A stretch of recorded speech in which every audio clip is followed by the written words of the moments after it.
Today, I'm gonna show you how to make chocolate bouquet. So we need 15 pieces of different chocolates. Kailangan din natin ng scissors, barbecue stick na 12 cm long, scotch tape, 3 pieces bouquet wrapper, at isang floral foam. Nilagay ko muna yung floral foam sa isang plastic. Next naman ay didikit na natin yung stick sa chocolates. So ganito pala yung pagdikit. Kailangan natin tong i-reverse. Yung sukat naman ng stick ay babawasan natin para maging 8 cm lang. Ito kasi yung pinakauna or nasa harapan na chocolates. Pinakamalit din siya kaya dapat mababa lang siya. Kapag na-reverse mo na yung plastic sa likod, saka mo siya lalagyan ng tape, then ibabalik, tsaka lalagyan ulit ng tape para malak.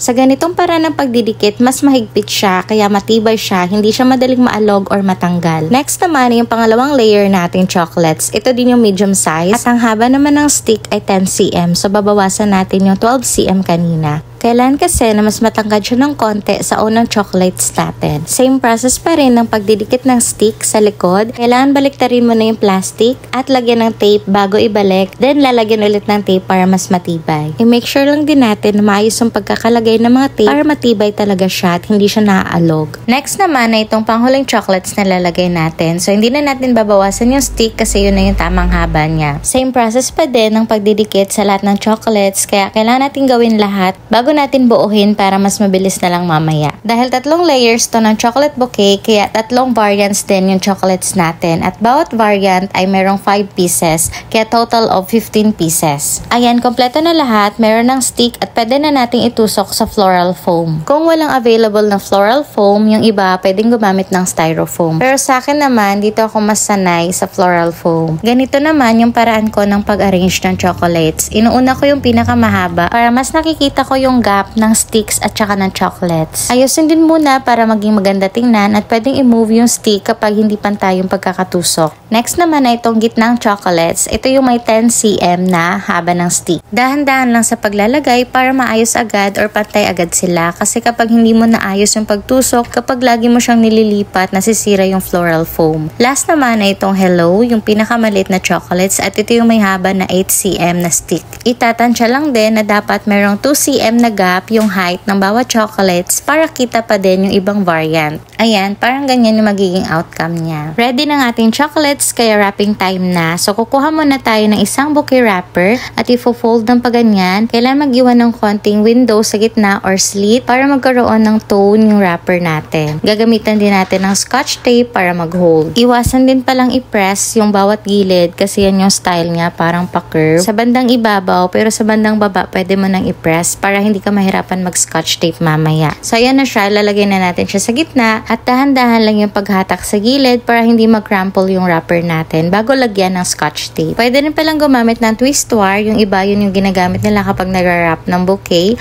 Pero sa akin kasi ito yung available kaya ito lang ginamit ko. Siguraduhin lang din na malalagyan ng mabuti ng scotch tape, pwedeng paikot para talaga matibay kasi ito lang yung mag-hold ng ating floral foam at ng ating wrapper. Or in short, ito yung ating pinaka-foundation. Next step naman ay kumuha ng pangalawang bouquet wrapper at hatiin ito sa dalawa. Hindi ako expert sa paggawa ng mga bouquet. Ito ay natutunan ko lang din sa mga napanood ko. So after hatiin, i-fold lang siya ng paganyan, paslant ng konti. Nakita yung back color ng ating bouquet wrapper kasi yan yung magbibigay ng color accent ng ating bouquet dahil two-tone naman yung ating bouquet wrapper. Same process pa rin ng pag-fold dito sa isang kalahati ng wrapper pero ito ay pa-opposite fold. Iwasan ulit na ma-press yung gilid para meron siyang design at pwedeng lagyan ng tape yung bandang gitna lang, yung hindi siya visible. At ilalagay na natin siya dito. Dahan-dahan lang sa paglalagay para hindi siya magka-crumple at kailangan mo siyang i-iron.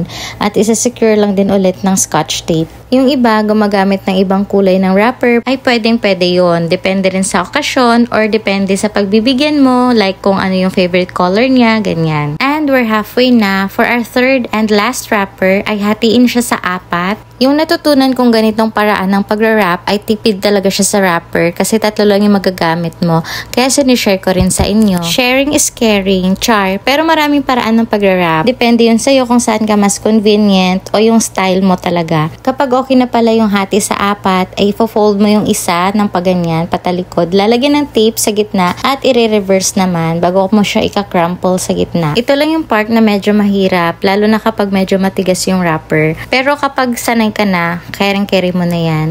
Ulitin lang din sa lahat. So, 4 yan na ganyan. Kaya feeling ko sa part na to, mas madali kapag ang gagamitin ay twist wire kaysa scotch tape. Kasi sa pagtatali sa gitna, mas mabilis yon. Pero pwede rin naman tong scotch tape kapag wala talagang available na twist wire. Basta yung scotch tape mo is 1 cm lang. At ayan, kompleto na silang 4. Ito yung ilalagay sa pinakaharapan at 2 muna. So, yun muna yung uunahin nating ididikit gamit ang scotch tape. Medyo dinamihan ko pala yung paglagay ng scotch tape para mas matibay talaga siya. Meron pang paikot at kapag okay na siya, saka naman natin idadagdag itong 2 pa. Iso-secure ulit ng scotch tape. Ayusin lang din pala yung paglagay nitong huling 2 wrapper para wala siyang gap, para mas maganda siya tingnan. At ginupitan ko ng konti sa baba para pumantay. And last step naman ay lalagyan na natin siya ng ribbon. Ito naman yung mga materials na kailangan: 4cm plastic ribbon, curling ribbon na maliit, scissors at scotch tape. Papakita ko na rin sa inyo paano gawin tong ganitong ribbon. Yung haba pala nito ay nasa 8cm. So, kailangan na 8cm pantay yan.